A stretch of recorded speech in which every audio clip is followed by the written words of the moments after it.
بسم اللہ الرحمن الرحیم۔ السلام علیکم ورحمۃ اللہ وبرکاتہ۔ خواتین و حضرات، سب سے سچی زبان محمد صلی اللہ علیہ وسلم کی زبان اور الفاظ کے مطابق قرآن مجید کا پڑھنا اور پڑھانا، قرآن مجید کا سیکھنا اور سکھانا نہ صرف یہ کہ اچھا عمل ہے بلکہ ان کے مطابق سب سے اچھا عمل ہے۔ تو یہ بات تو ہم کرتے رہتے ہیں، لیکن یہ بڑی قابل غور بات ہے کہ قرآن مجید جو ہے اس کا سیکھنا اور سکھانا صرف اچھا عمل ہی نہیں ہے بلکہ سب سے اچھا عمل ہے۔ اور پھر جو لوگ یہ کام کرتے ہیں وہ بھی صرف اچھے لوگ نہیں ہیں بلکہ نبی صلی اللہ علیہ وسلم نے ان کو سب سے زیادہ اچھے لوگ کہا ہے۔ تو حدیث میں جو لفظ آتے ہیں وہ خیر کے لفظ آتے ہیں۔ تو خیر میں اچھائی کا، نفع کا، برکت کا، بھلائی کا، کامیابی کا مفہوم پایا جاتا ہے۔ تو اس اعتبار سے میں ہر درس کے موقع پر آپ سے کہتا ہوں کہ یہ کام تھوڑے لوگ کریں یا زیادہ لوگ کریں، اس کو زیادہ لوگ سنیں یا تھوڑے لوگ سنیں، بہرحال یہ اللہ اور اس کے رسول کے نزدیک بہت اچھا عمل ہے۔ اس لیے پہلی بات یہی ہے کہ ہم اس کام کے کرنے پر اور کرنے کی توفیق پر بار بار اللہ کا شکر ادا کرتے ہیں۔ اور آج بھی ہم سب آغاز میں اللہ کا شکر ادا کرتے ہیں کہ اللہ تعالیٰ نے ہمیں اس کام کی توفیق دی ہوئی ہے۔ ہم ہر جمعے کی نماز کے بعد اس طرح آن لائن ہم لوگ اکٹھے ہوتے ہیں۔ میں نہیں جانتا کہ کون کہاں بیٹھا ہے اور کون سن رہا ہے یا نہیں سن رہا، لیکن جو لوگ سن رہے ہیں، جو اس میں شریک ہیں، ان سب کو میں اپنے ساتھ شریک کر کے اللہ کا شکر ادا کرتا ہوں کہ اس نے ہمیں اس کی توفیق دی ہوئی ہے۔ دوسری بات یہ ہے کہ جہاں ہم اللہ کا شکر ادا کرتے ہیں وہاں ہم اپنے اس پروگرام کے آغاز میں بڑی محبت سے، ادب سے، احترام سے حضور نبی کریم صلی اللہ علیہ وسلم کو یاد کرتے ہیں اور ان پر بے شمار مرتبہ درود اور سلام بھیجتے ہیں۔ ویسے تو نبی صلی اللہ علیہ وسلم پر درود اور سلام بھیجنا یہ بہت ہی اس کی فضیلت ہے، لیکن بطور خاص جمعے کے دن اس کی زیادہ فضیلت ہے کہ جمعے کے دن نبی صلی اللہ علیہ وسلم پر زیادہ سے زیادہ درود اور سلام بھیجا جائے۔ بعض لوگ تو عصر کی نماز سے لے کر مغرب کی نماز تک باقاعدہ جمعے کے دن اس وقت کو درود شریف کی محفل کے طور پر مناتے ہیں۔ یہ جامعہ اشرفیہ کی بات مجھے یاد ہے کہ جب ہم پنجاب یونیورسٹی میں پڑھتے تھے تو وہاں ہر جمعے جامعہ اشرفیہ کی جو مسجد ہے اس میں یہ مجلس ہوتی تھی اور میں بھی کبھی کبھی اس میں چلا جاتا تھا۔ تو حافظ عبد الرحمن صاحب اس مجلس کے ہیڈ ہوتے تھے اور لوگ بیٹھ کر درود شریف پڑھا کرتے تھے۔ تو ہم بھی اپنے اس پروگرام کے آغاز میں ہم سب نبی صلی اللہ علیہ وسلم پر سلام بھیجتے ہیں، درود پڑھتے ہیں۔ اللہم صلی وسلم علی نبینا محمد وعلی آلہ وصحبہ اجمعین۔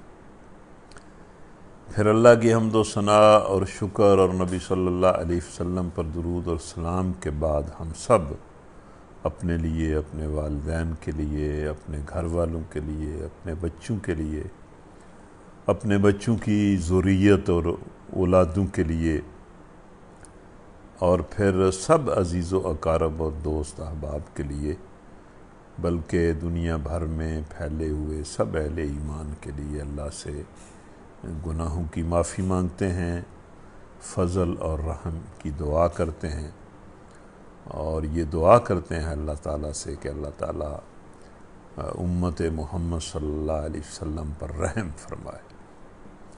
اس کے بعد ہمارا آج کا جو سبق ہے وہ تیسرے پارے کا دوسرا ربع ہے، یعنی آج ہم اس پروگرام میں تیسرے پارے کے نصف تک انشاءاللہ قرآن کو مکمل کر لیں گے۔ یہ ہر ہفتے کے بعد ہم بیٹھتے ہیں، لیکن اس کے باوجود دیکھیں کہ آج ہم تیسرے پارے کا نصف بھی مکمل کر لیں گے۔ وقت گزرتا جاتا ہے، اگر وقت کو استعمال کر لیا جائے اچھے کام میں تو استعمال ہو جاتا ہے، نہ استعمال کیا جائے تو وقت گزر جاتا ہے۔ تو چونکہ بالعموم وقت کو اچھے کام میں استعمال نہیں کیا جاتا، اسی لیے قرآن مجید نے یہ کہا ہے نا کہ والعصر ان الانسان لفی خسر، کہ انسان کا جو وقت گزارنے کا انداز ہے نا وہ بتاتا ہے کہ انسان خسارے میں ہے۔ جس مقصد کے لیے یہ وقت انسان کو دیا گیا ہے اس مقصد کے لیے استعمال نہیں کرتا اور وہ گزر جاتا ہے، اور انسان کی اصل دولت جو ہے وہ وقت ہے، وہ ضائع ہو جاتا ہے اور انسان جو ہے خسارہ اٹھاتا ہے۔ تو بہرحال آج ہمارا سبق جو ہے وہ تیسرے پارے کا دوسرا ربع ہے، اور یہ شروع ہو رہا ہے سورہ بقرہ کی آیت نمبر 274 سے۔ اعوذ باللہ من الشیطان الرجیم، بسم اللہ الرحمن الرحیم، الذین ينفقون اموالهم باللیل والنہار سرا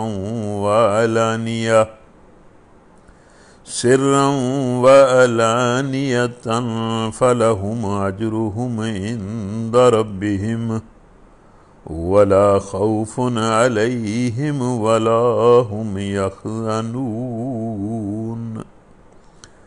تو پیچھے کئی رکوعات سے اللہ تعالیٰ بار بار مسلمانوں کو، اہل ایمان کو انفاق کی تلقین فرما رہا ہے کہ اے ایمان والو، اللہ کی رضا کے لیے، اللہ کے راستے میں، اس کے دین کے ابلاغ اور اقامت کے لیے بھی، جد و جہد اور جہاد کے لیے بھی، اور پھر اس کے محتاج بندوں پر بھی خرچ کیا کرو جو مال ہم نے دیا۔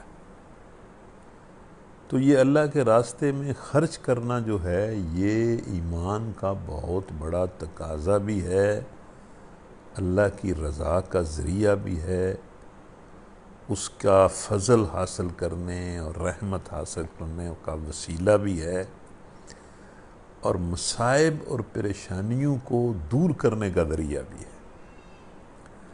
بلکہ شاید جو اعمال یا جو چیزیں انسان کو جہنم کی آگ سے بچائیں گی ان میں بہت بڑا عمل دخل جو ہے وہ صدقے کا ہوگا۔ تو اللہ بار بار قرآن مجید میں صدقے کی تلقین کرتا ہے کہ صدقہ کیا کریں، اللہ کے راستے میں خرچ کیا کریں۔ اب اس آیت میں بھی جو پہلی آیت ہے اس ربع کی، اس میں بھی اللہ نے ان بندوں کا ذکر کیا ہے جو اس کے راستے میں خرچ کرتے ہیں۔ پتہ نہیں وہ ویسے کہاں ہیں آج کل، تو آج کل بھی ہوں گے لوگ، ظاہر ہے ہر طرح کے لوگ ہوتے ہیں، لیکن بہرحال تھوڑے ہی ہوں گے، کہیں کہیں ہوں گے، اور ان کا ظاہر ہے کسی کو پتہ بھی کیا ہوگا، لیکن اللہ بڑی محبت سے ان کا ذکر کرتا ہے اور فرماتا ہے کہ جو لوگ اپنے مال صبح شام کھلے اور چھپے خرچ کرتے ہیں۔ یعنی اس کا مطلب یہ ہے کہ اللہ یہ پسند کرتا ہے کہ جس کے پاس پیسہ ہے وہ دن رات اس کو خرچ کرے، اور اعلانیہ بھی خرچ کرے اور خفیہ بھی خرچ کرے۔ اب دیکھیں اللہ کس چیز کو پسند کرتا ہے، اور بندہ تو بالکل اس کے خلاف سوچتا ہے۔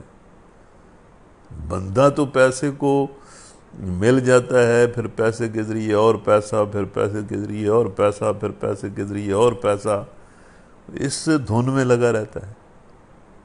لیکن اللہ تعالیٰ تو ان لوگوں کو پسند کرتا ہے جن کو وہی دیتا وہی ہے۔ یہ بندے کی غلط فہمی ہے کہ بھائی میں اپنی سمجھ سے، اپنے علم سے، اپنی محنت سے، کوشش سے پیسے کو میں حاصل کر رہا ہوں، یہ اس کی غلط فہمی ہے۔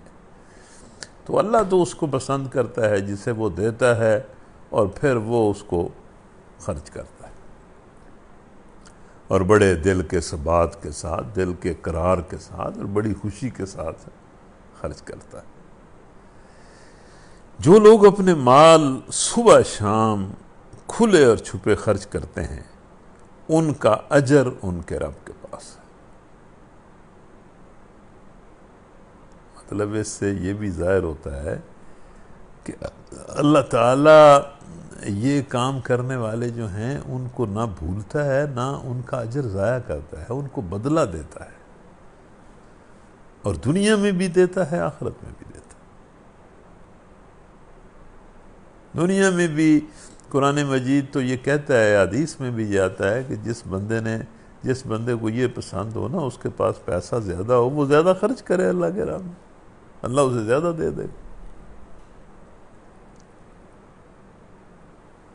تو اللہ بھی وعدہ کر رہا ہے بھائی ان کا بدلہ میرے پاس ہے، اور اللہ اپنے وعدے میں سچا ہے، اور اللہ اس پر قادر بھی ہے کہ بدلہ دے۔ بندہ تو ہر چیز پر قادر نہیں ہے، لیکن اللہ تعالیٰ تو قادر ہے۔ اور پھر ایک سرٹیفکیٹ اور اللہ تعالیٰ ان لوگوں کو دیتا ہے کہ وَلَا خَوْفٌ عَلَيْهِمْ وَلَا هُمْ يَحْزَنُونَ، ان کے لیے کسی خوف اور رنج کا مقام نہیں ہے۔ اس کا ایک مطلب تو یہ ہے نا کہ بھئی قیامت کا خوف اور قیامت کا رنج ان کے لیے نہیں ہے، لیکن یہاں تو قیامت کی بات نہیں ہے، یہاں تو سیدھا سادہ ہے کہ بھئی ان کے لیے کوئی خوف اور رنج نہیں۔ تو اس کا مطلب تو یہ بھی ہوا کہ جو بندہ دنیا کے اور آخرت کے خوف سے بچنا چاہتا ہے یا رنج سے بچنا چاہتا ہے تو وہ صدقہ دے۔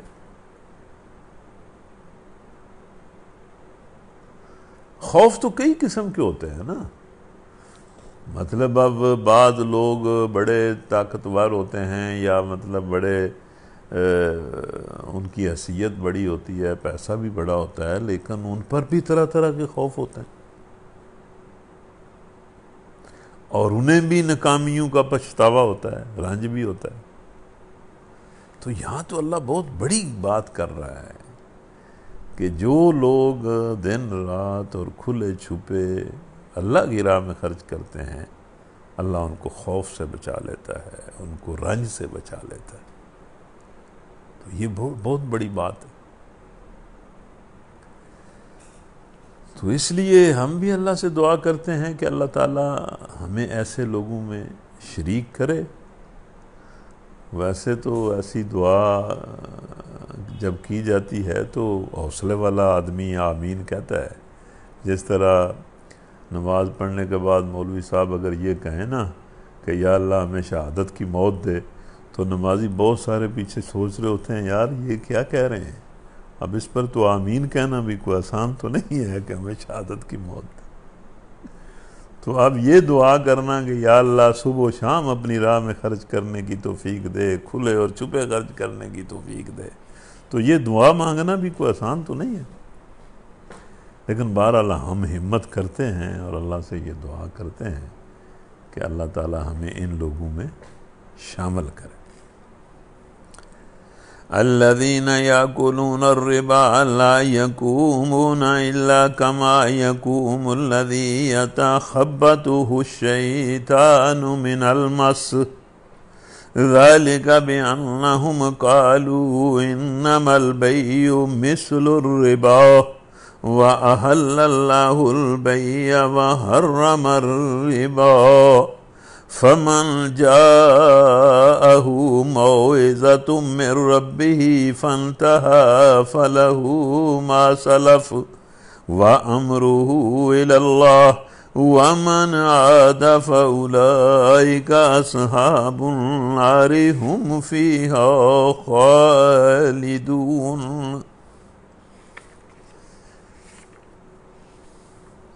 اچھا، ویسے بھی حلال مال کو بھی جمع کرنا اور جمع کر کر کے رکھنا، اس کو اللہ پسند نہیں کرتا۔ مطلب حلال طریقے سے کمایا ہوا ہو، پھر بھی اللہ تعالیٰ اس کو پسند نہیں کرتا کہ بندہ اس کو جمع کرے، اس کی نفی کرتا ہے، اس کو پسند نہیں کرتا۔ لیکن حرام طریقے سے کمانا، اس کو تو اللہ تو بہت ہی ناپسند کرتا ہے، اور حرام طریقوں میں سے بھی جو سود کا طریقہ ہے، اس کو بہت ہی ناپسند کرتا ہے۔ سود چونکہ مطلب ایک ایسا نفع ہے جو بڑے ظالمانہ طریقے سے حاصل کیا جاتا ہے، اس لیے اللہ تعالیٰ اس کو بہت ناپسند کرتا ہے۔ مگر جو لوگ سود کھاتے ہیں، مطلب نہ صرف پیسہ جمع کرنے کی رس ہوتی ہے بلکہ سود کے ذریعے جمع کرتے ہیں اور کھاتے ہیں، ان کا حال اس شخص کا ہوتا ہے جسے شیطان نے چھو کر بولا کر دیا ہے۔ اللہ کہتا ہے کہ جو بندہ سود خار ہے وہ تو اڑکے انسان کی طرح ہے، وہ نہ صرف پیسہ جمع کرتا ہے بلکہ دوسروں کو کاٹ کاٹ کر اور دوسروں پر ظلم کر کر کے اور دوسروں کا خون چوس چوس کے پیسہ جمع کرتا ہے۔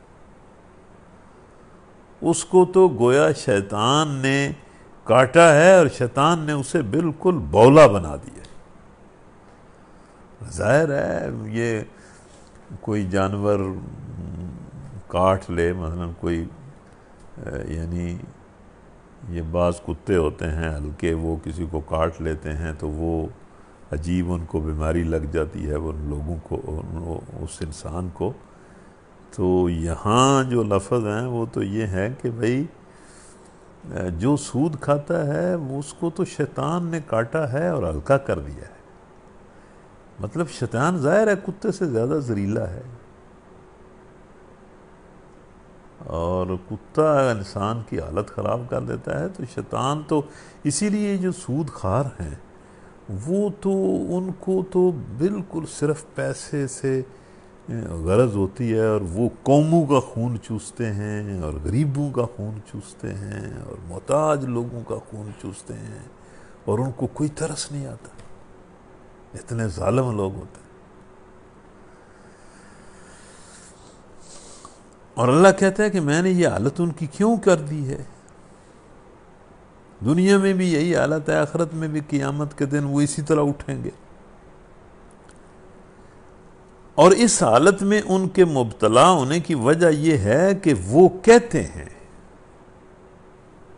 کہ تجارت بھی تو آخر سود ہی کی طرح ایک چیز ہے، یعنی وہ سود کھاتے ہیں اور سود کو تجارت ثابت کرتے رہتے ہیں۔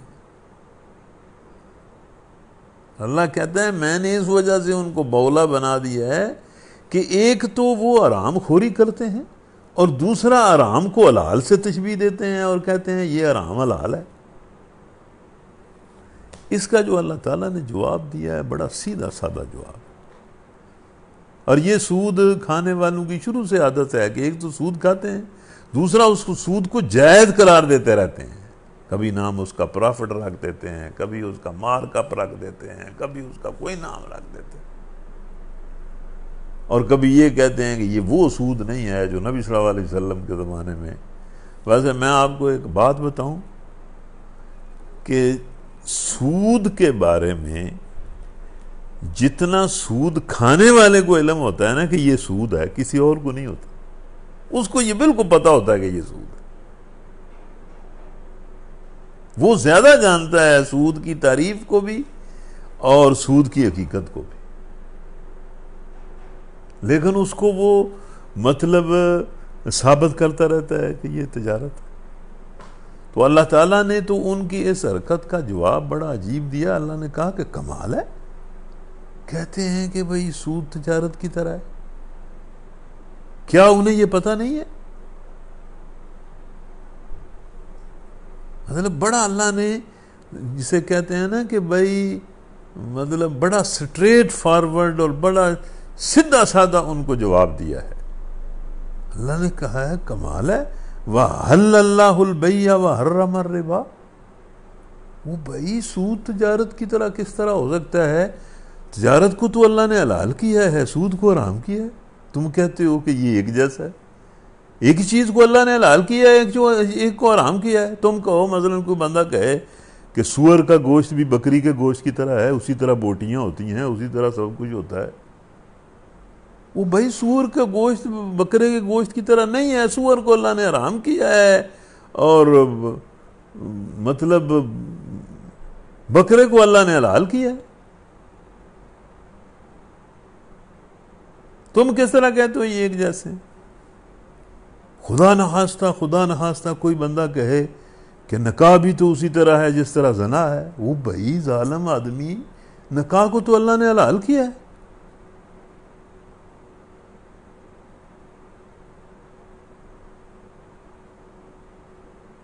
تو اللہ نے کہا کہ بھئی جس چیز کو میں نے حرام کیا ہے اور جس کو میں نے حلال کیا ہے اس کو کہتے ہیں کہ یہ ایک جیسی ہے۔ تجارت اور سود ایک جیسا ہے، تجارت حلال ہے، سود حرام ہے۔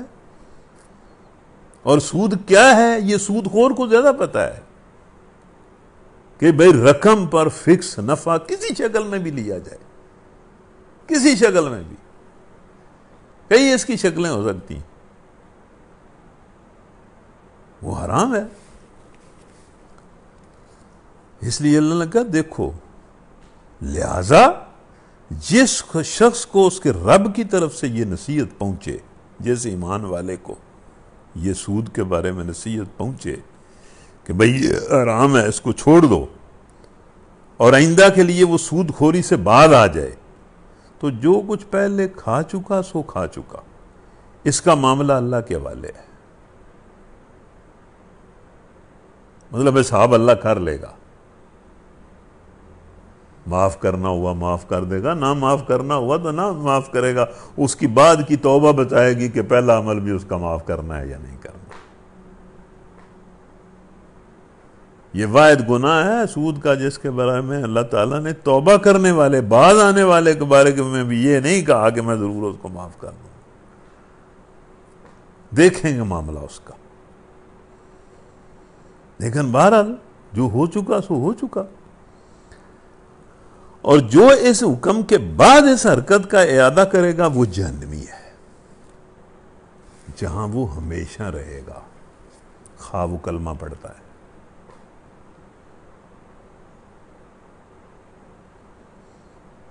اس کا مطلب ہے سود وہ گناہ ہے کہ جو کرے گا ہمیشہ ہمیشہ کے لیے جہنم میں چلا جائے گا۔ خالدون کے لفظ ہیں۔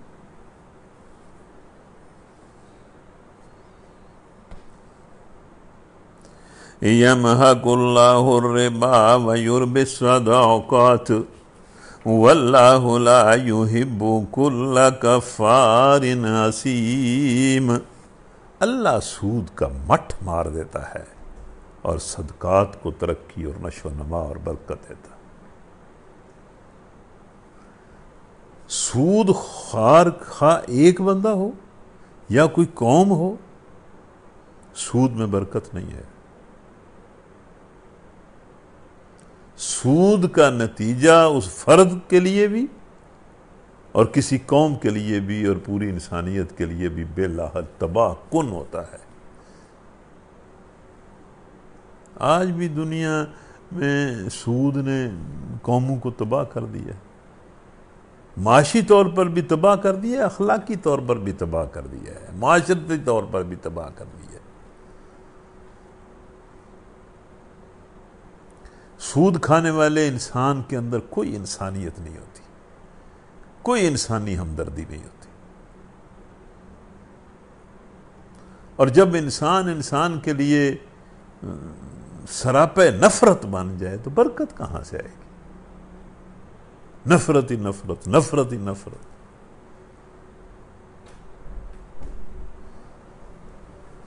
تو اللہ سود کا مٹھ مار دیتا ہے اور صدقات جو ہیں ان کو بڑھاتا ہے، اور اللہ کسی ناشکر بد عمل انسان کو پسند نہیں کرتا۔ یہ کفار اور اسیم کے لفظ ہیں جو دونوں مبالغے کے صیغے ہیں۔ مطلب جو بندہ سود کھاتا ہے اس کو اللہ تعالیٰ نے صرف کافر ہی ناشکرہ ہی نہیں کہا بلکہ کفار کہا ہے، پرلے درجے کا ناشکرہ، اور صرف عاصم ہی نہیں کہا بلکہ اسیم کہا ہے کہ پرلے درجے کا گناہگار، بد عمل۔ اس کے بعد پھر بڑی خوبصورت آیت ہے، یہ جب اس طرح کی آیتیں آتی ہیں تو جی چاہتا ہے کہ اللہ تعالیٰ ہمیں بھی اسی طرح کا بنائے۔ بڑی خوبصورت آیت ہے، ان الذين آمنوا وعملوا الصالحات واقاموا الصلاة وآتوا الزكاة لهم اجرهم عند ربهم ولا خوف عليهم ولا هم يحزنون۔ اب یہ آگے پیچھے سود کی آیتیں ہیں، لیکن درمیان میں یہ آیت ہے کہ جو لوگ ایمان لاتے ہیں اور نیک عمل کرتے ہیں اور نماز قائم کرتے ہیں اور زکوٰۃ دیتے ہیں، ان کے اجر اللہ کے پاس ہے، اور ان کے لیے بھی کوئی خوف اور غم نہیں ہے۔ اچھا جی، یہ ایک آیت ہے، اگر بندہ اس آیت کو اپنے سامنے رکھے اور مطلب جس بندے کی تصویر کشی اس آیت میں کی ہے اس کی تصویر کو دیکھے بندہ اور غور کرے تو بالکل یہ اندازہ لگتا ہے کہ جس بندے کے اندر یہ چار صفتیں ہیں وہ مکمل مومن ہے، اور بڑا اچھا مومن ہے، اور بڑا کامیاب مومن ہے۔ پہلی صفت ایمان، دوسری صفت عامل الصالحات، مطلب یہ کہ ایمان لاتا ہے اور ہر معاملے میں نیکی کرتا ہے، اور خاص طور پر نماز اور زکوٰۃ کی نیکی کرتا ہے۔ ویسے تو وہ ہر کام اللہ اور اس کے رسول کی اطاعت میں کرتا ہے اور ہر طرح کے نیک اعمال کرتا ہے، لیکن یہ جو نماز اور زکوٰۃ ہے نا، اس کا تو رنگ اس پر بڑا ہی چڑھا ہوا ہوتا ہے۔ ذکر بڑا اللہ کا کرتا ہے اور اللہ کے راستے میں خرچ بڑا کرتا ہے۔ نماز اللہ کے ذکر کی سب سے مکمل اور بہترین شکل ہے۔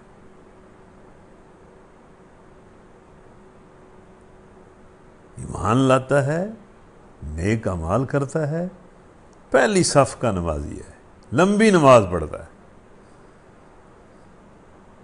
مسجد میں جلد چلا جاتا ہے، دیر سے آتا ہے، اور پیسے خرچ کرتا رہتا ہے۔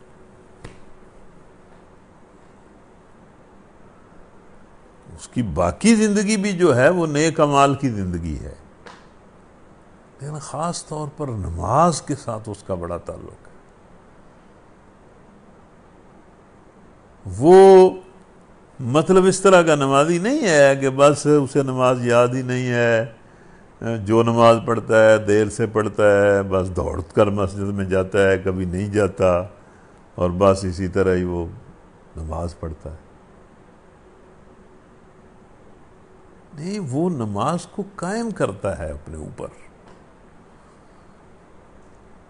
نماز کو شوق کے ساتھ، بڑے آداب کے ساتھ، پوری شرائط کے ساتھ اور بڑے انہماک کے ساتھ پڑھتا ہے، اور پھر پیسے بھی اللہ کی راہ میں خرچ کرتا رہتا ہے۔ اللہ فرماتا ہے ایسے لوگوں کے لیے کوئی خوف اور غم نہیں، میں ان کے ساتھ ہوں، میں ان کو خوف اور غم سے بچاؤں گا۔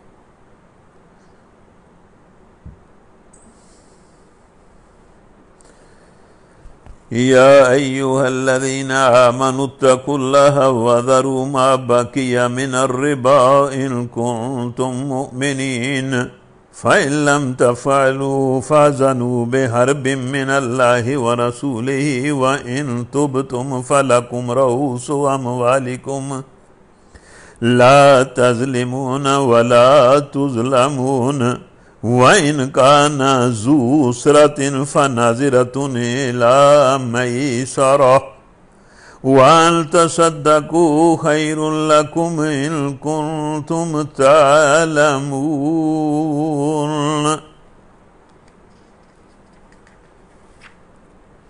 اے لوگو جو ایمان لائے ہو، اللہ سے ڈرو۔ ظاہر ہے ایمان کا تقاضا یہ ہے کہ بندہ اللہ سے ڈرے۔ اللہ کے حکم کے معاملے میں نافرمانی تو دور کی بات ہے، غفلت اور سستی سے بھی بچے، ڈرے، اور نیکیاں کرنے کے بعد بھی اسے اپنی نیکیوں پر بڑا کوئی غرور اور تکبر نہ ہو، بلکہ اللہ سے ڈرتا رہے۔ اے ایمان والو، اللہ سے ڈرو، اور جو کچھ تمہارا سود لوگوں پر باقی رہ گیا ہے چھوڑ دو ایسو کمانے کے بعد، اگر واقعی تم مومن ہو۔ لیکن اگر تم نے ایسا نہ کیا تو آگاہ ہو جاؤ کہ اللہ اور اس کے رسول کی طرف سے تمہارے خلاف اعلان جنگ ہے۔ اللہ اور اس کا رسول اعلان جنگ کرتے ہیں تمہارے خلاف۔ اچھا جی، اس آیت کو مسلمان پڑھتے ہیں، مسلمان مانتے ہیں، لیکن اللہ سے جنگ کر رہے ہیں۔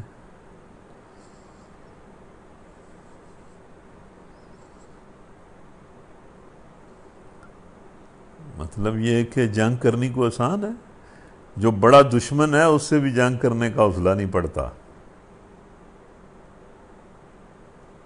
لیکن اللہ سے لوگ جنگ کرتے ہیں، اللہ کو کمزور سمجھتے ہیں۔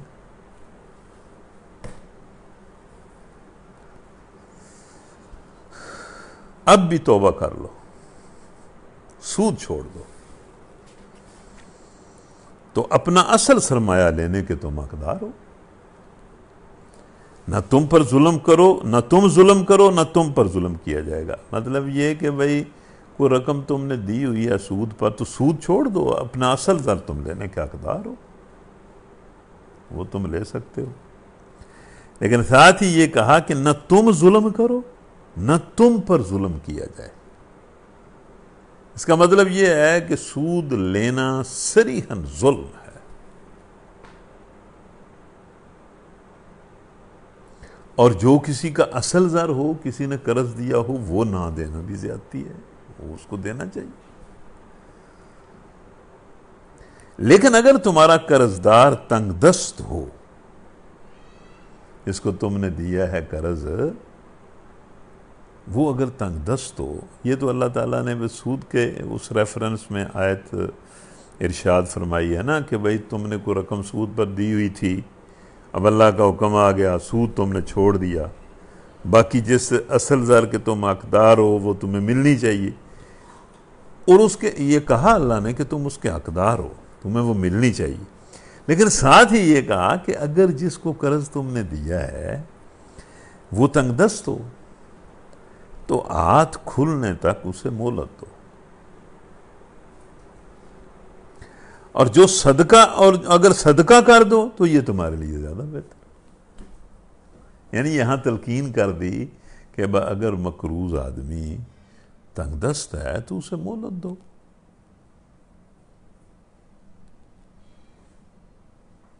یعنی ایک طرف تو اللہ تعالیٰ جو ہے نا کہہ رہا ہے نا، یہ دونوں طرف کی تعلیمات اللہ دیتا ہے نا، کہ ایک طرف تو اللہ کہہ رہا ہے کہ بھئی مقروض آدمی تنگ دست ہو تو اسے مہلت دو، دوسری طرف یہ بھی اللہ کہتا ہے کہ جو خواہ مخواہ مقروض آدمی ٹال مٹول کرے، وہ دے سکتا اور نہ دے، نبی صلی اللہ علیہ وسلم نے فرمایا وہ تباہ ہو جائے گا۔ اور پھر یہ بھی کہا کہ ایسا مقروض آدمی جس کے ذمہ قرض ہو اور وہ دے سکتا ہو اور نہ دے، تو اس کے بارے میں نبی صلی اللہ علیہ وسلم نے فرمایا کہ اس کو ذلیل کرنا بھی جائز ہے،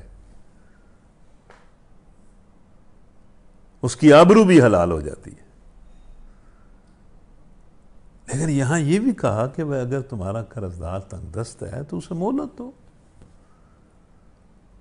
اور اگر تم محسوس کرتے ہو کہ یہ نہیں دے سکتا تو اسے صدقہ کر دو، یہ تمہارے لیے اور بہتر۔ اور ایک حدیث میں یہ بھی آتا ہے کہ بندہ ایک آدمی کو قرض دیتا ہے اور اسے مہلت دیتا ہے کہ لے بھائی، اور وہ اسے کہتا ہے کہ بھائی 3 مہینے بعد یا 4 مہینے بعد یا 5 مہینے بعد یا 6 مہینے بعد میں تجھے دے دوں گا، تو وہ جو مہلت ہوتی ہے اس مہلت میں ہر روز جتنا اس نے اس کو قرض دیا ہوتا ہے نا، ہر روز اتنا صدقہ اس دینے والے کے حق میں لکھا جاتا ہے۔ یعنی مثلا 1 لاکھ آدمی کسی کو دیتا ہے اور 3 مہینے کی مہلت دیتا ہے تو 90 لاکھ روپیہ اس کی طرف سے صدقہ اللہ تعالیٰ کہتا ہے کہ میں اسے 90 لاکھ روپے کے صدقے کا اجر دوں گا۔ اور پھر حدیث میں یہ بھی آتا ہے کہ اگر مثلا وہ 3 مہینے گزر جائیں اور وہ بندہ آ جائے اور وہ کہے کہ بھائی میں نہیں دے سکتا، مجھے آپ کچھ اور مہلت دیں، تو مثلا 1 مہینہ اسے دے دیتا ہے، تو وہ جو اگلی مہلت ہے اس مہلت میں ہر دن دگنا صدقہ، اس رقم کا دگنا صدقہ جو ہے وہ اللہ تعالیٰ اس کی طرف سے قبول کرتا ہے۔ اور اگر مہلت کا اتنا اجر ہے تو کوئی اگر صدقہ کر دے، 40,000 تیرے کو نہیں دینا دے تو نہ دے، کوئی نہیں گل، خیر ہی ہے یار، تو اس کا کتنا اجر ہوگا؟ یعنی اگر مہلت کا اتنا اجر ہے تو صدقے کا اجر کتنا ہوگا؟ اس کے بعد یہ جو اگلی آیت ہے نا، اس کے بارے میں بعض علماء کہتے ہیں کہ یہ قرآن مجید کی نازل ہونے والی آخری آیت ہے۔ اس پر اتفاق نہیں ہے، لیکن بعض لوگوں کا یہ خیال ہے کہ یہ جو آخری آیت قرآن کی نازل ہوئی ہے وہ یہ ہے۔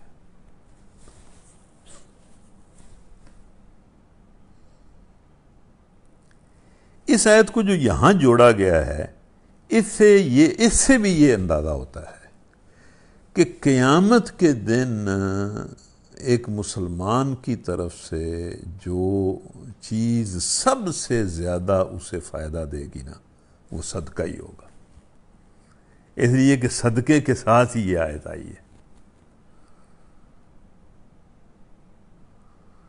وَاتَّقُوا يَوْمًا تُرْجَعُونَ فِيهِ إِلَى اللَّهِ ثُمَّ تُوَفَّى كُلُّ نَفْسٍ مَا كَسَبَتْ وَهُمْ لَا يُظْلَمُونَ۔ اس دن کی رسوائی اور مصیبت سے بچ جاؤ جب کہ تم اللہ کی طرف واپس جاؤ گے، وہاں ہر شخص کو اس کی کمائی ہوئی نیکی یا بدی کا پورا پورا بدلہ مل جائے گا اور کسی پر ظلم ہرگز نہ ہوگا۔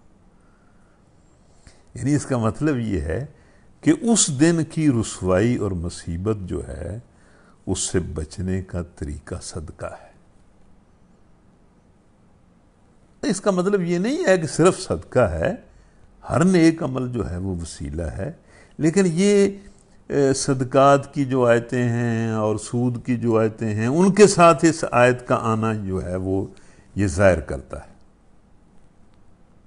اور یہ حدیث بھی ہے ایک نا، نبی صلی اللہ علیہ وسلم کی معروف حدیث ہے کہ قیامت کے دن جب بندہ اللہ کے سامنے پیش ہوگا تو وہ اپنے دائیں جانب دیکھے گا تو اسے کوئی چیز نظر نہیں آئے گی سوائے اپنے اعمال کے، اور بائیں جانب دیکھے گا تو اسے کوئی چیز نظر نہیں آئے گی سوائے اپنے اعمال کے، اور سامنے دیکھے گا تو جہنم کی آگ دہک رہی ہوگی۔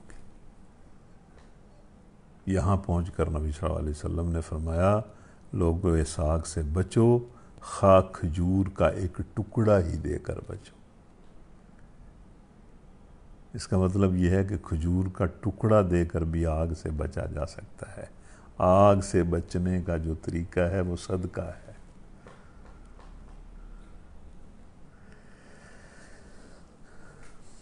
ہر شخص کو اس کی کمائی ہوئی نیکی یا بدی کا پورا پورا بدلہ اس دن مل جائے گا اور کسی پر ظلم ہرگز نہ ہوگا۔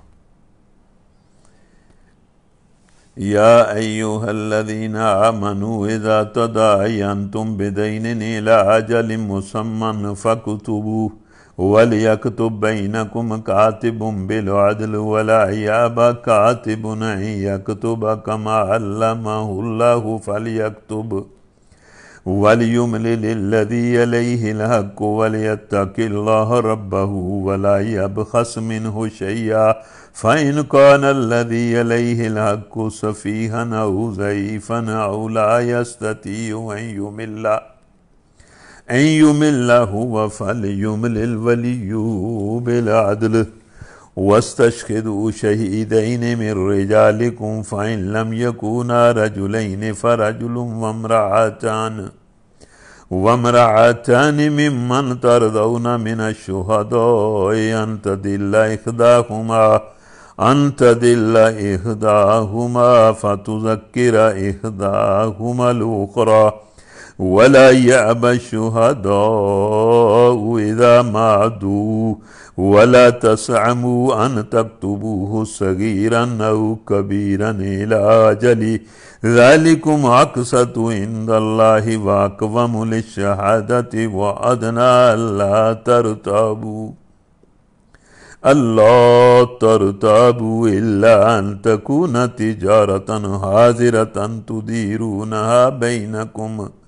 تديرونها بينكم فليس عليكم جناح ألا تكتبوها وأشهدوا إذا تبايعتم ولا يزار كاتب ولا شهيد وإن تفعلوا فإنه فسوق بكم واتقوا الله ويعلمكم الله والله بكل شيء عليم وإن كنتم على سفر ولم تجدوا كاتبا فرهان مقبوضا فإن أمن بعضكم بعضا فليؤد الذي اؤتمن أمانته وليتق الله ربه ولا تكتموا الشهادة ومن يكتمها فإنه آثم قلبه واللہ بما تعملون علیم۔ یہ پورا رکوع ہے اور اس رکوع میں صرف ایک ہی بات ہے، اس لیے قرآن پڑھنے والوں کا یہ بھی تجزیہ ہے کہ قرآن مجید کی سب سے لمبی آیت یہی ہے۔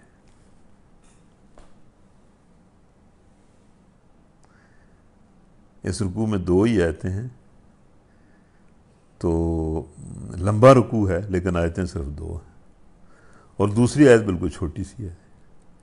تو جو پہلی آیت ہے اس رکوع کی وہ قرآن مجید کی سب سے طویل آیت ہے، اور اس میں جو حکم اللہ نے دیا ہے وہ یہ دیا ہے کہ بھئی جب تم کسی مقرر مدت کے لیے قرض کسی کو دو، اور یہ بھی مسئلہ علماء کہتے ہیں کہ بھئی قرض کی مدت متعین ہونی چاہیے، تو اس کو لکھ لیا کرو اور اس پر گواہ بنا لیا کرو 2۔ اگر 2 گواہ مرد نہ ملیں تو 1 مرد اور 2 عورتیں۔ تو یہ چونکہ اللہ کا حکم ہے اس کو کرنا چاہیے، ہم اس معاملے میں بڑی سستی کرتے ہیں، حالانکہ بڑی وعید ہے کہ بھئی قرض دینے اور لینے میں اگر لکھا نہ جائے تو یہ اچھی چیز نہیں ہے۔ تو اس میں صرف یہ بات اس رکوع میں اللہ تعالیٰ نے بتائی ہے، اور پھر یہ کہا ہے کہ بھئی جو گواہ ہے یا جس نے کوئی املا لکھی ہے، اس کوئی دستاویز لکھی ہے قرض کی، کسی طور بھی ان کو تنگ نہ کیا جائے، گواہوں کو اور لکھنے والے کو۔ اور پھر یہ دوسری آیت میں یہ مسئلہ ہے کہ مثلاً اگر تم سفر میں ہو، ویسے سفر میں بھی یہ جائز ہے، عام حالات میں بھی جائز ہے، اور تم کسی سے قرض لینا چاہو تو تم قرض لینے کا ایک طریقہ یہ بھی اختیار کر سکتے ہو کہ کوئی چیز رہن اس کے پاس رکھ دو،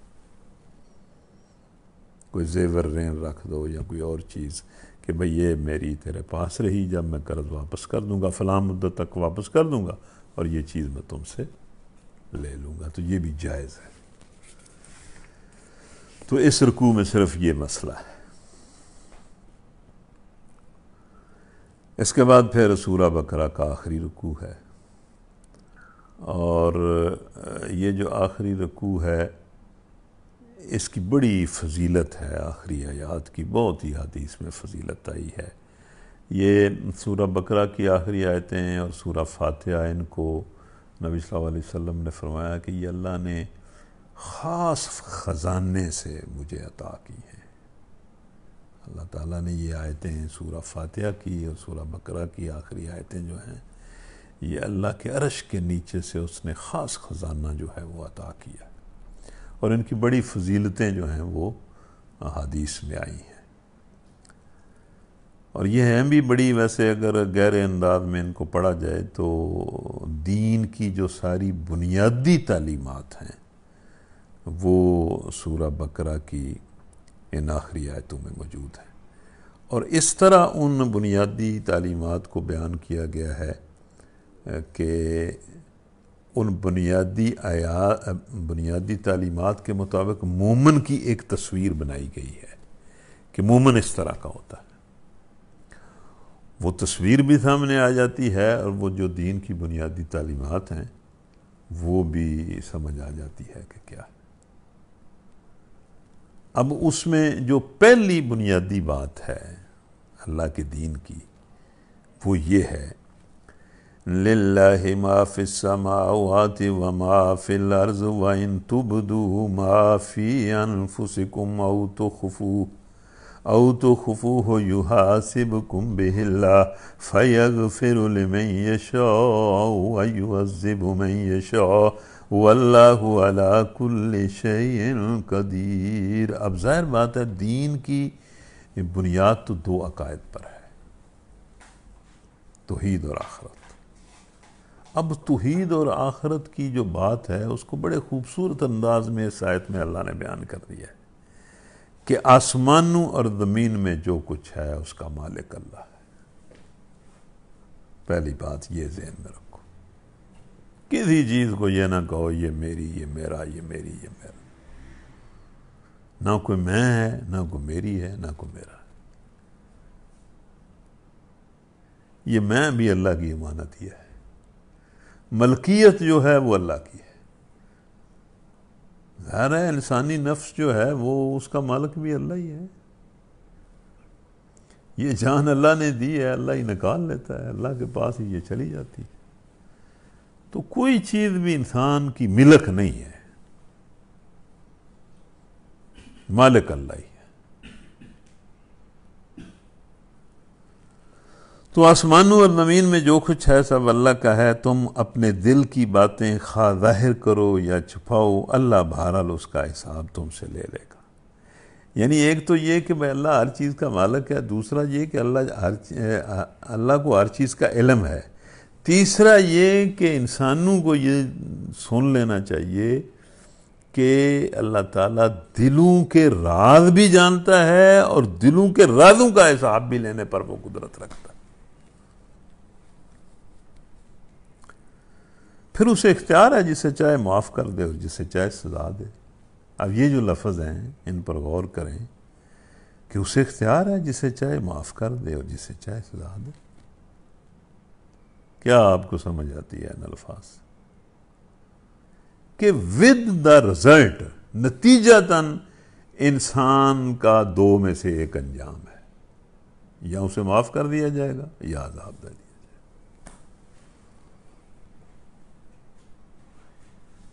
یہ دو حالتوں میں سے ایک حالت ہر انسان نے دیکھ لینی ہے، بھائی یا اسے معافی مل جانی ہے یا اس نے عذاب کا شکار ہو جانا۔ اور اللہ کو ہر چیز پر قدرت حاصل ہے۔ آگے پھر اللہ تعالیٰ نے بنیادی تعلیمات بھی بیان کی اور مومن کی بڑی اہل ایمان کی تصویر بھی پیش کی۔ آمن الرسول بما انزل الیہ من ربہ والمؤمنون کلٌ آمن باللہ وملائکتہ وکتبہ ورسلہ لا نفرق بین احد من رسلہ وقالوا سمعنا واطعنا غفرانک ربنا والیک المصیر۔ اب دیکھیں اس آیت میں یہ ایک آیت ہے، کمال کی جامع آیت ہے۔ رسول اس ہدایت پر ایمان لایا ہے جو اس کے رب کی طرف سے اس پر نازل ہوئی ہے۔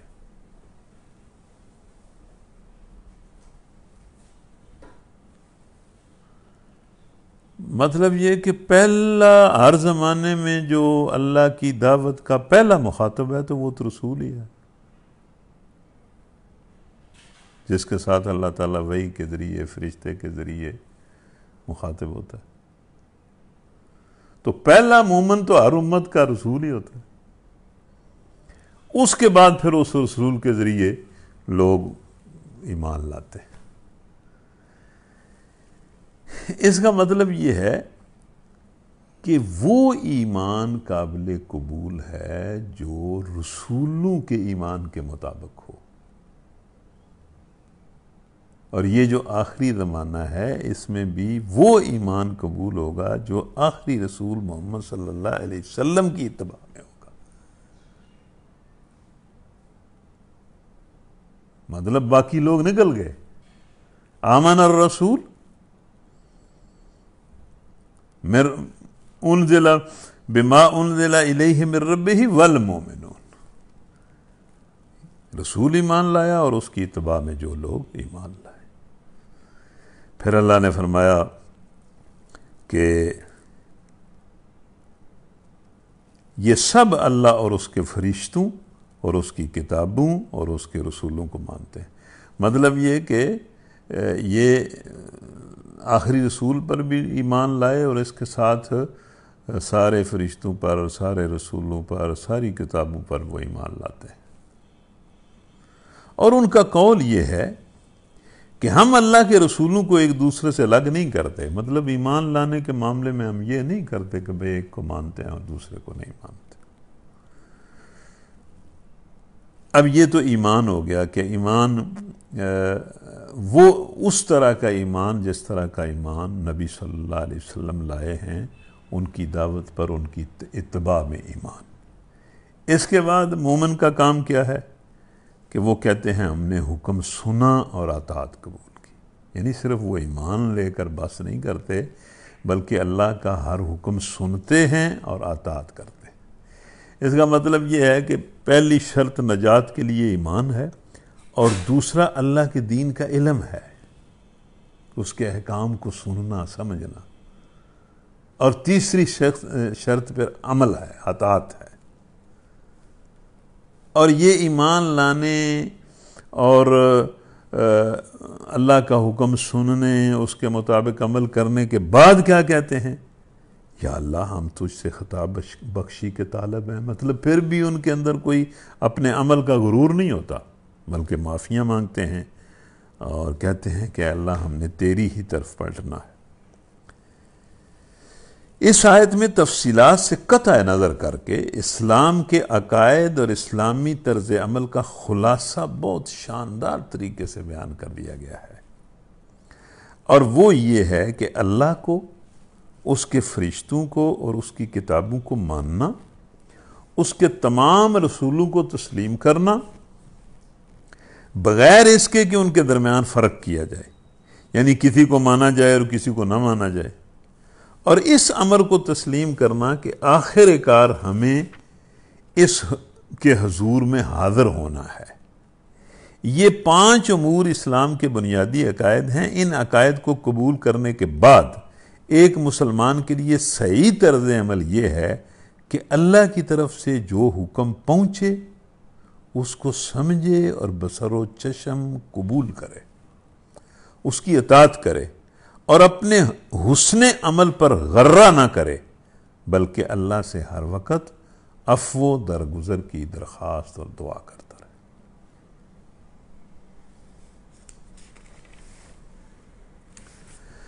لا یکلف اللہ نفسا الا وسعها لها ما کسبت وعلیہا ما اکتسبت۔ اب پھر اللہ نے ایک بنیادی بات سب کسی کو بتا دی کہ اللہ کسی متنفس پر اس کی مقدرت سے بڑھ کر ذمہ داری کا بوجھ نہیں ڈالتا، لیکن مقدرت کا علم اس کو ہے۔ خود بندہ اپنی مقدرت کا فیصلہ نہیں کر سکتا۔ ہر شخص نے جو نیکی کمائی ہے اس کا پھل اسی کے لیے ہے، اور جو بدی سمیٹی ہے اس کا وبال بھی اسی پر ہے۔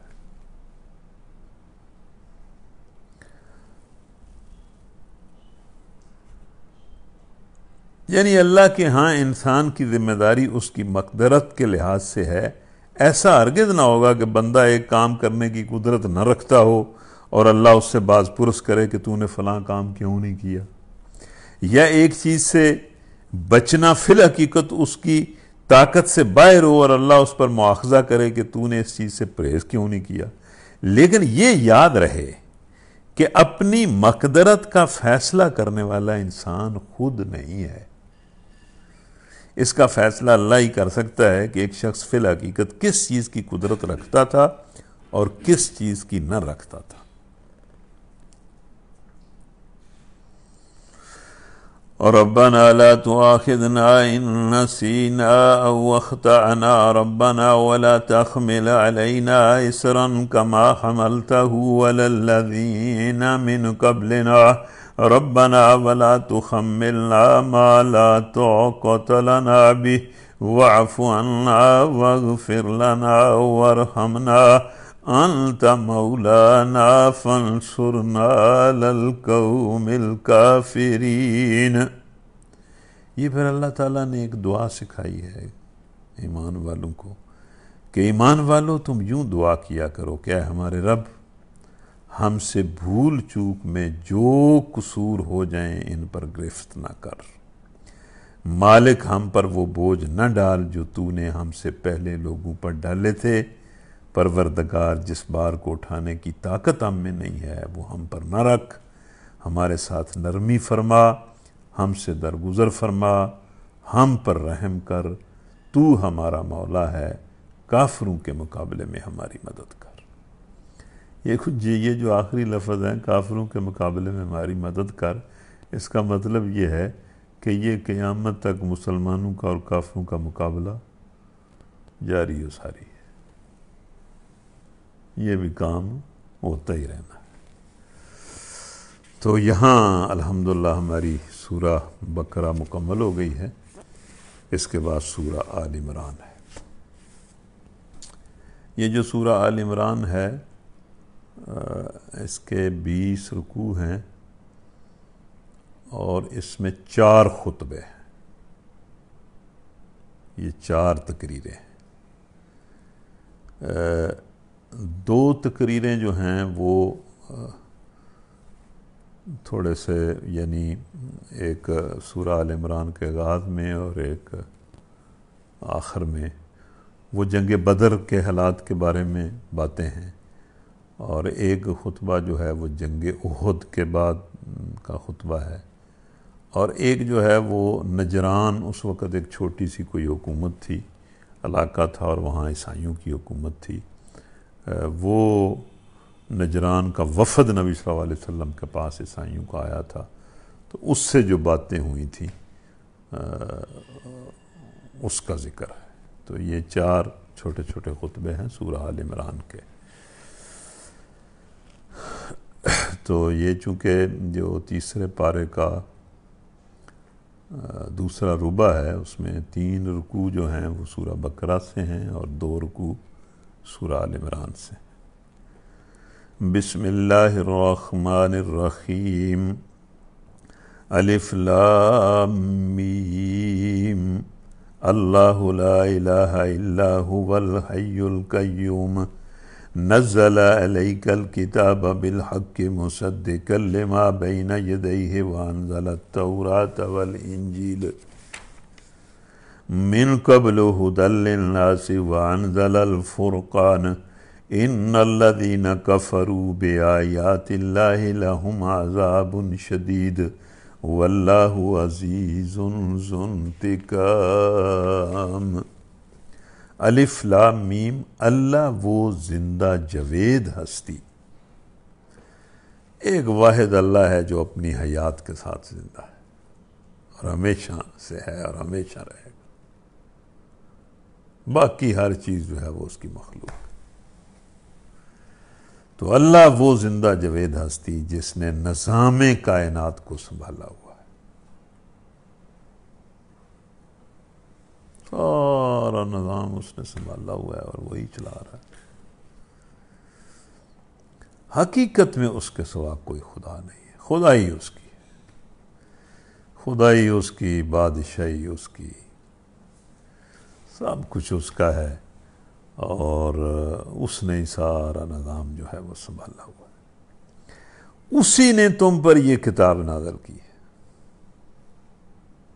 جو حق لے کر آئی ہے اور ان کتابوں کی تصدیق کر رہی ہے جو پہلے سے ہوئی تھی۔ مطلب یہ کہ یہ شروع سے جب سے اللہ تعالیٰ نے انسانیت کو پیدا کیا ہے، اللہ تعالیٰ نے انبیاء کے ذریعے، کتابوں کے ذریعے انسانوں کی ہدایت کا بندوبست کیا ہے، اور ہر آنے والا نبی جو ہے وہ پچھلے نبی کی تصدیق کرتا ہے، اگلے نبی کی بشارت دیتا ہے۔ یہ سارا ایک ہی سلسلہ ہے، اور ان کا ایک سلسلہ ہونا بھی حق کی بہت بڑی دلیل ہے۔ اس سے پہلے وہ انسانوں کی ہدایت کے لیے تورات اور انجیل نازل کر چکا ہے، اور اس نے وہ کسوٹی اتاری ہے جو حق اور باطل کا فرق دکھا دینے والی ہے۔ مطلب یہ جو قرآن مجید ہے یہ بالکل ہر معاملے میں حق اور باطل کو الگ الگ کر دیتا ہے۔ اب جو لوگ اللہ کے فرامین کو قبول کرنے سے انکار کریں گے، ان انبیاء کے اور ان کتابوں کے ہوتے ہوئے بھی اللہ کی بات کو ماننے سے انکار کریں گے، ان کو یقیناً سزا ملے گی، وہ سزا کے لیے تیار ہو جائے۔ اللہ بے پناہ طاقت کا مالک ہے اور بڑا ہی سخت انتقام لینے والا ہے۔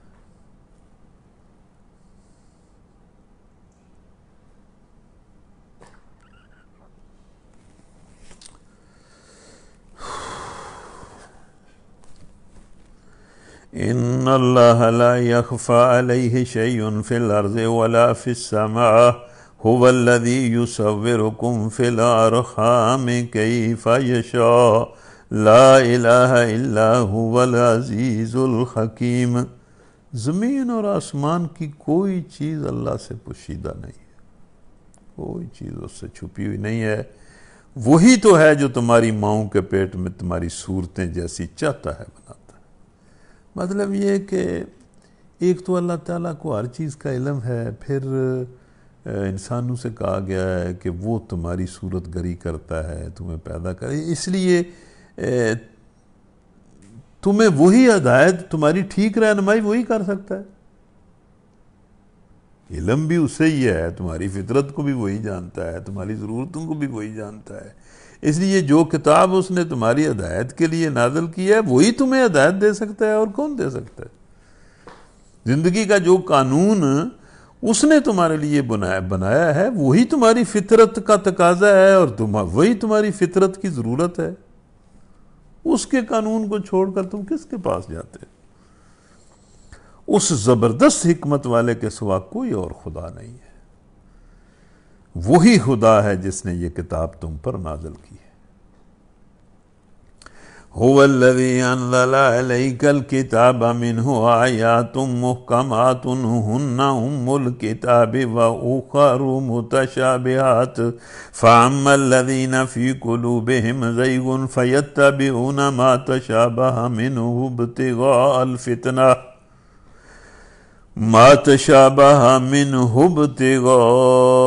الفتنہ وابتغاء تأویلہ وما يعلم تأویلہ الا اللہ والراسخون فی العلم یقولون آمنا به کل من عند ربنا وما يذکر الا اولو الالباب ربنا لا تزغ قلوبنا بعد إذ هديتنا وهب لنا من لدنك رحمة إنك أنت الوهاب ربنا إنك جامع الناس ليوم لا ريب فيه إن الله لا يخلف الميعاد۔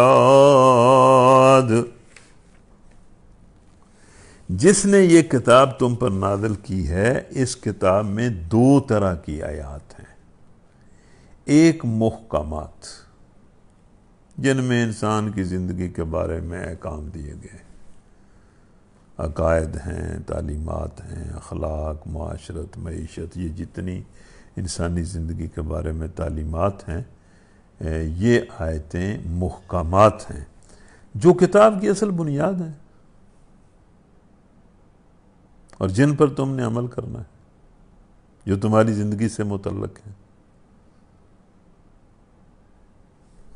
اور دوسری ہیں متشابہات، یعنی جن میں آخرت کا ذکر ہے، قیامت کا ذکر ہے، جنت کا ذکر ہے، دوزخ کا ذکر ہے۔ وہ ظاہر ہے تمہاری مطلب حواس خمسہ سے ماورا چیزیں ہیں، لیکن چونکہ زندگی کی حقیقت اور کائنات کی حقیقت اور انجام بتانے کے لیے ان کی خبر دینا تمہیں ضروری تھی، تم ان کی پوری حقیقت کو تو نہیں سمجھ سکتے۔ اللہ تعالیٰ کا عرش ہے، اللہ تعالیٰ کی خود ذات ہے، اس کی وہ جو اقتدار اور کرسی ہے، وہ تم مطلب ہے کہ ان کی خبر تو اللہ نے تمہیں دی ہے، لیکن یہ کہ وہ کوئی تمہاری عملی زندگی سے اس طرح تو ان کا کوئی تعلق نہیں ہے، ان کو تو ماننا ہے۔ تو وہ متشابہات ہیں۔ جن لوگوں کے دلوں میں ٹیڑھ ہے وہ محکمات پر تو عمل نہیں کرتے اور متشابہات کے پیچھے پڑے رہتے، جن تک وہ پہنچ سکتے نہیں، اور ان کو اپنے طور پر معنی پہنانے کی کوشش کرتے رہتے ہیں، حالانکہ ان کا حقیقی مفہوم اللہ کے سوا کوئی نہیں جانتا، برخلاف اس کے جو لوگ علم میں پختہ کار ہیں۔ وہ کہتے ہیں کہ ہمارا ان پر ایمان ہے، یہ سب ہمارے رب کی طرف سے ہے، محکمات پر بھی ایمان ہے، متشابہات پر بھی ایمان ہے۔ اور سچ یہ ہے کہ کسی چیز سے صحیح سبق صرف دانش مند لوگ ہی حاصل کرتے ہیں، جو اپنی حدود کے اندر رہتے ہیں۔ جو ان کی حدود سے باہر کی چیز ہے اس کے پیچھے پڑنے کا کیا فائدہ ہے؟ وہ اللہ سے دعا کرتے ہیں کہ پروردگار، جب تو ہمیں ایمان دے چکا ہے، ہمیں سیدھے راستے پر لگا چکا ہے، تو پھر کہیں ہمارے دلوں کو کجی میں مبتلا نہ کیجیے، ہمیں اپنے خزانہ فیض سے رحمت عطا کر کے تو ہی فیاض حقیقی ہے۔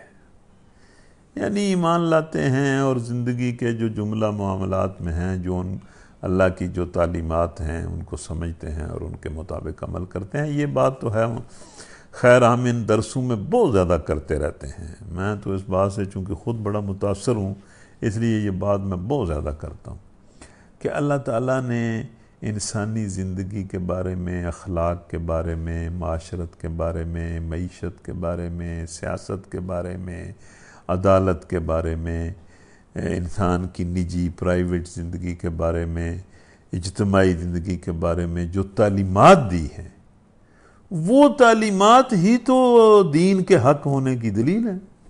اتنی زبردست تعلیمات، اتنی شاندار تعلیمات، اور وہی محکمات، یعنی جتنی وہ بیلنس تعلیمات ہیں اور جتنی وہ نیچرل تعلیمات ہیں اور جتنی وہ انسان کے لیے قابل عمل تعلیمات ہیں، بندہ حیران رہ جاتا ہے کہ یہ اللہ کے سوا تو کوئی اور یہ اس طرح کی تعلیمات بنا ہی نہیں سکتا، اور وہی محکمات ہیں۔ تو اس لیے اللہ تعالیٰ اپنے بندوں کو یہ کہتا ہے کہ یہ دعا کیا کرو کہ یہ ہدایت جو تمہیں ملی ہے یہ بہت بڑی چیز ہے، اس کے ملنے کے بعد کجی سے بچنا، شیطان کے ہاتھوں اغوا نہ ہو جانا۔ کئی لوگ اغوا ہو جاتے ہیں، اللہ سیدھا راستہ دکھاتا ہے پھر گڑبڑ ہو جاتے ہیں اور کہیں دور نکل جاتے ہیں۔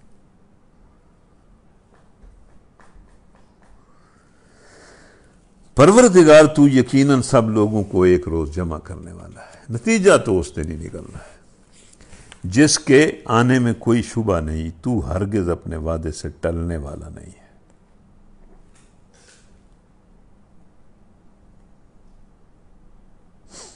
ان الذين كفروا لن تغني عنهم اموالهم ولا اولادهم من الله شيئا واولئك هم وقود النار۔ اپنے دین کی باتیں کرنے کے بعد، بالکل کلیئر واضح سمجھانے کے بعد،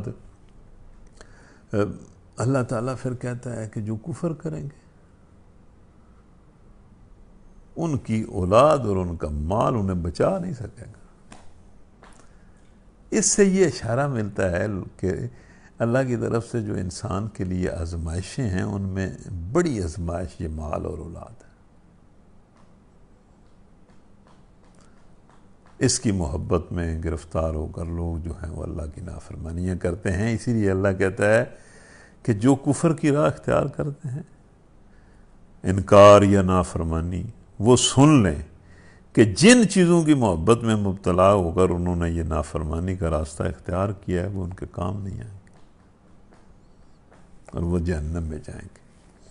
قَدَابِ آلِ فِرْعَوْنَ وَالَّذِينَ مِن قَبْلِهِمْ كَذَّبُوا بِآيَاتِنَا فَأَخَذَهُمُ اللَّهُ بِذُنُوبِهِمْ وَاللَّهُ شَدِيدُ الْعِقَابِ۔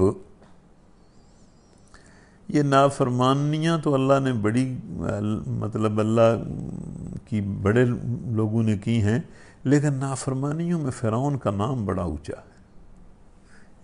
اس لیے اللہ تعالیٰ اس کا نام بار بار قرآن میں لیتا ہے۔ فرعون اور اس کے جو ساتھی تھے نا، انہوں نے نافرمانیوں میں بڑی حد کی ہے، بڑے اعلیٰ مقام پر پہنچے۔ اس لیے یہاں بھی اللہ تعالیٰ کہتا ہے کہ جیسا فرعون کے ساتھیوں اور ان سے پہلے کے نافرمانوں کا ہو چکا ہے، وہی انجام ان کا بھی ہوگا کہ انہوں نے آیات الہی کو جھٹلایا۔ نتیجہ یہ ہوا کہ اللہ نے ان کے گناہوں پر انہیں پکڑ لیا، اور حق یہ ہے کہ اللہ سخت سزا دینے والا ہے۔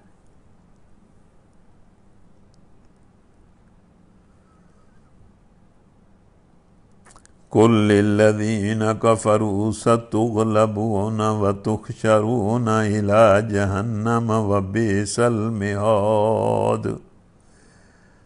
جو لوگ اللہ کا انکار کرتے ہیں اور اللہ کی نافرمانی کرتے ہیں، وہ گویا اللہ کا مقابلہ کرتے ہیں اور اللہ کے ساتھ دشمنی کرتے ہیں اور اس سے جنگ مول لیتے ہیں۔ ظاہر ہے جو بندہ اللہ کے حکم کو نہیں مانتا وہ بغاوت کرتا ہے، اور باغی جو ہوتا ہے وہ اپنے اصل آقا کے خلاف اعلان جنگ ہی کرتا ہے، اور کیا ہوتا ہے۔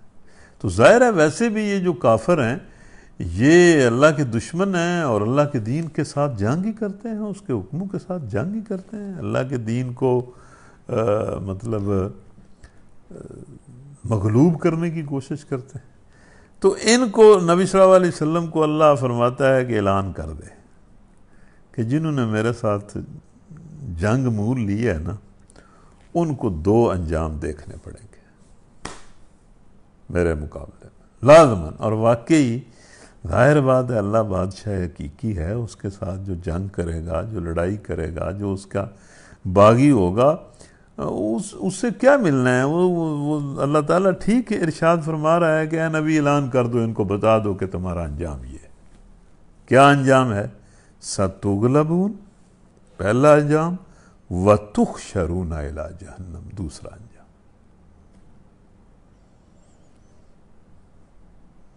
اب دنیا بھر کے جو کافر ہیں، انکار کرنے والے یا نافرمانیاں کرنے والے، وہ سن لیں بالکل 1000 مرتبہ کہیں بیٹھ کر تنہائی میں غور کر لیں، ان کے یہی دو انجام ہیں کہ مغلوب ہوں گے۔ ظاہر ہے اللہ کے مقابلے میں مغلوب ہی ہونا ہے، اس نے پکڑ کر جان نکال لینی ہے۔ مغلوب اس سے مطلب ہے کہ بڑی مغلوبیت کیا ہے؟ اور پھر اس نے پکڑ کر جہنم میں پھینک دینا۔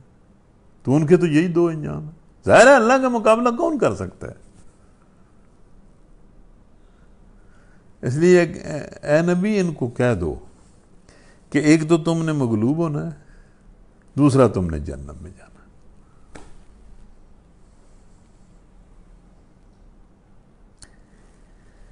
یہ بات میں نے اس لیے کی نا کہ دنیا کے بارے میں بعض اوقات بندہ سوچتا ہے کہ کافر مغلوب نہیں ہے۔ بھئی کافر مغلوب ہی ہیں، مطلب جس طاقت کے ساتھ ان کی جنگ ہے نا، اس کے مقابلے میں بالآخر مغلوب ہی ہیں۔ اس نے کہا ہے کہ ایک تم نے مغلوب ہونا ہے، دوسرا تم نے جہنم میں جانا ہے۔ اس کے بعد جنگ بدر کا ذکر اللہ کرتا ہے ان آیات میں۔ قَدْ كَانَ لَكُمْ آیَةٌ فِي فِئَتَيْنِ الْتَقَتَا فِئَةٌ تُقَاتِلُ فِي سَبِيلِ اللَّهِ وَأُخْرَىٰ كَافِرَةٌ يَرَوْنَهُم مِّثْلَيْهِمْ رَأْيَ الْعَيْنِ وَاللَّهُ يُؤَيِّدُ بِنَصْرِهِ مَن يَشَاءُ إِنَّ فِي ذَلِكَ لَعِبْرَةً لِّأُولِي الْأَبْصَارِ۔ ایک آیت میں اللہ نے جنگ بدر کا ذکر کیا۔ تمہارے لیے ان دو گروہوں میں ایک نشان عبرت تھا جو بدر میں ایک دوسرے سے نابرد آزما ہوئے۔ مطلب یہ کہ یہ جو دو پچھلے دنوں جو دو گروہ آپس میں لڑے ہیں، اللہ کہتا ہے کہ اس لڑائی میں بھی تمہارے لیے عبرت ہے۔ ایک گروہ اللہ کی راہ میں لڑ رہا تھا اور دوسرا گروہ کافر تھا، بالکل واضح فرق تھا دونوں میں۔ دیکھنے والے بچشم سر دیکھ رہے تھے کہ کافر گروہ مومن گروہ سے بہرحال 2 چند ہے۔ ویسے تو 3 چند تھا نا، کہ مسلمان جو ہیں وہ کوئی 313 تھے اور وہ 1000 کے لگ بھگ تھے، لیکن اللہ فرماتا ہے کہ عام نظر میں بھی دیکھنے والا یہ کہہ سکتا تھا کہ یار یہ تو ان سے دگنے ہیں۔ گن کر کوئی اگر عذاب لگائے تو 3 چند تھے، لیکن بالکل بادی و نظر میں دگنے تو تھے۔ مگر نتیجے نے ثابت کر دیا کہ اللہ اپنی فتح و نصرت سے جس کو چاہتا ہے مدد دیتا ہے۔ دیدہ بنا رکھنے والوں کے لیے اس میں بڑا سبق پوشیدہ ہے۔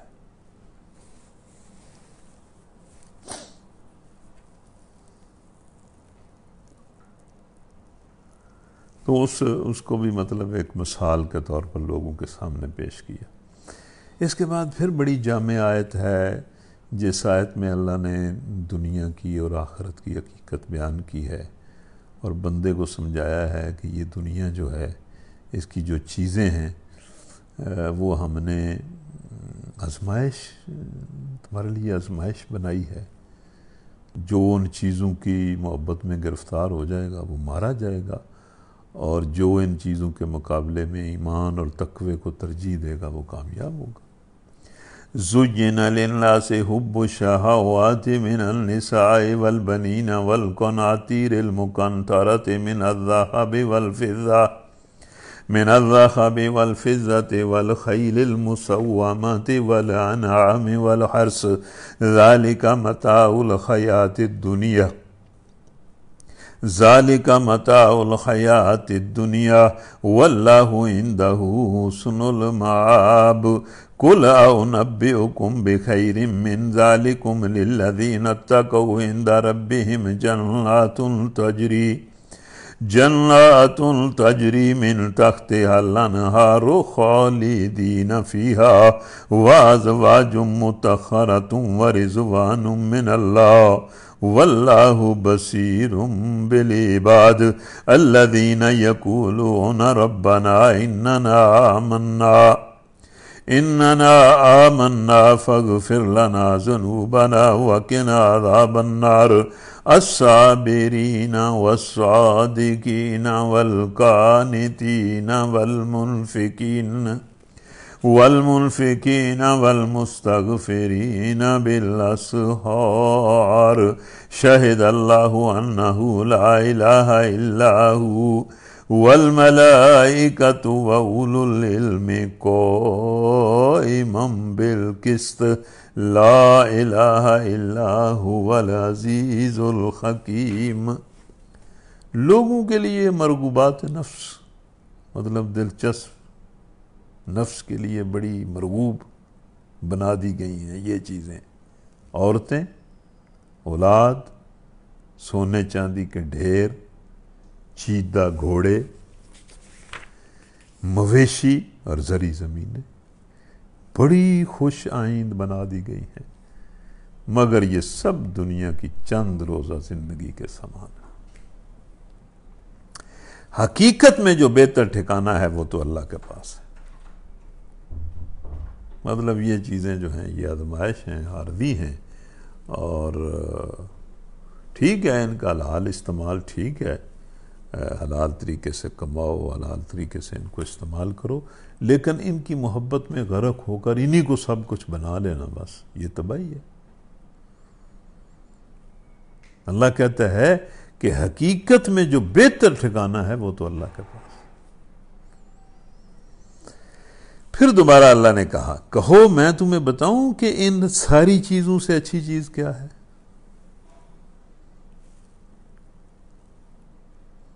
جو لوگ تقویٰ کی روش اختیار کریں، اللہ سے ڈر کر زندگی گزارے، اللہ کی حدود کی پابندی کریں،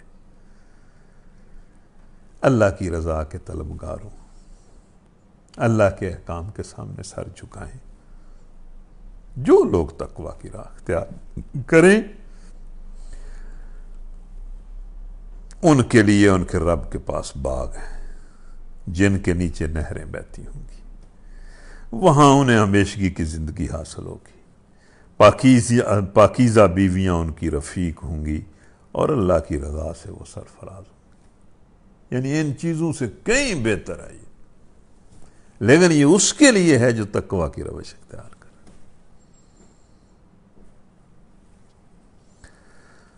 اللہ اپنے بندوں کے رویے پر گہری نظر رکھتا ہے، اللہ جانتا ہے کہ بندے کیا کر رہے ہیں۔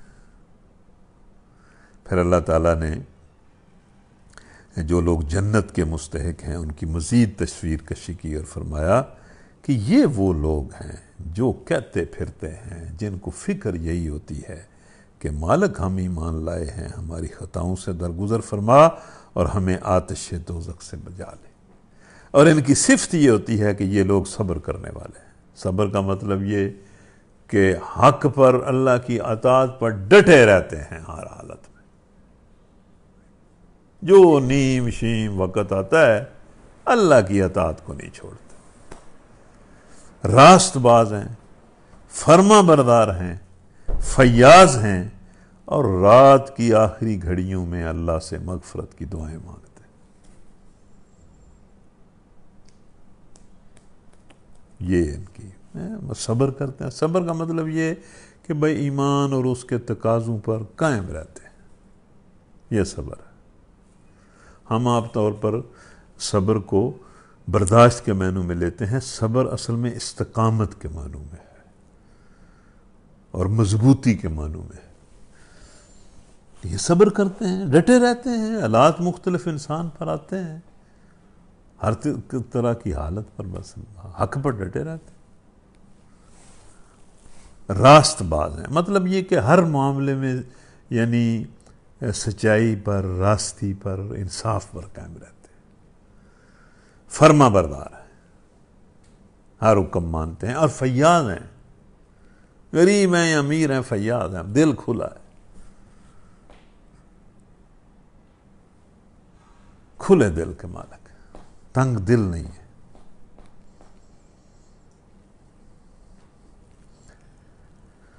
اور پھر یہ سب کچھ کرنے کے بعد ان کی صفت یہ ہے کہ وہ رات کو آخری گھڑیوں میں اٹھ کر اللہ سے مغفرت کی دعائیں مانگتے ہیں۔ اللہ نے خود شہادت دی ہے کہ اس کے سوا کوئی معبود نہیں، مطلب خود اللہ یہ گواہی دیتا ہے کہ اس کے سوا کوئی، سب سے زیادہ وہی جاننے والا ہے نا۔ اور یہی شہادت فرشتوں اور سب اہل علم نے بھی دی ہے کہ اس کے سوا کوئی معبود نہیں۔ وہ انصاف پر قائم ہے، وہ خود انصاف کرتا ہے اور اس کا ہر حکم انصاف پر مبنی ہے۔ اس زبردست حکیم کے سوا فی الواقع کوئی خدا نہیں ہے۔ اور سنو، اس اللہ نے تمہارے لیے ایک دین مقرر کیا ہے، ایک طریقہ زندگی مقرر کیا ہے، اس کا نام اسلام ہے، اس کی تفصیلات پوری زندگی میں وہ تمہیں بتاتا ہے، وہی حق ہے۔ ان الدین عند اللہ الاسلام وما اختلف الذین اوتوا الکتاب الا من بعد ما جاءهم العلم بغیا بینہم ومن يكفر بآيات الله فإن الله سريع الحساب فإن حاجوك فقل أسلمت وجهي لله ومن اتبعني وقل للذين أوتوا الكتاب والأميين أسلمتم فإن أسلموا فقد اهتدوا وَإِن تَوَلَّوْا فَإِنَّمَا عَلَيْكَ الْبَلَاغُ وَاللَّهُ بَصِيرٌ بِالْعِبَادِ۔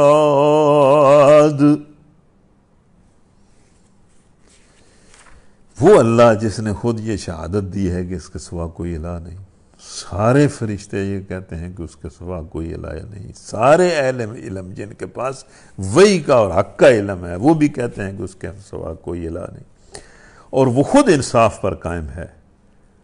اس نے تمہارے لیے ایک طریقہ زندگی پسند کیا ہے جس کا نام اسلام ہے۔ اللہ کے نزدیک دین صرف اسلام ہے۔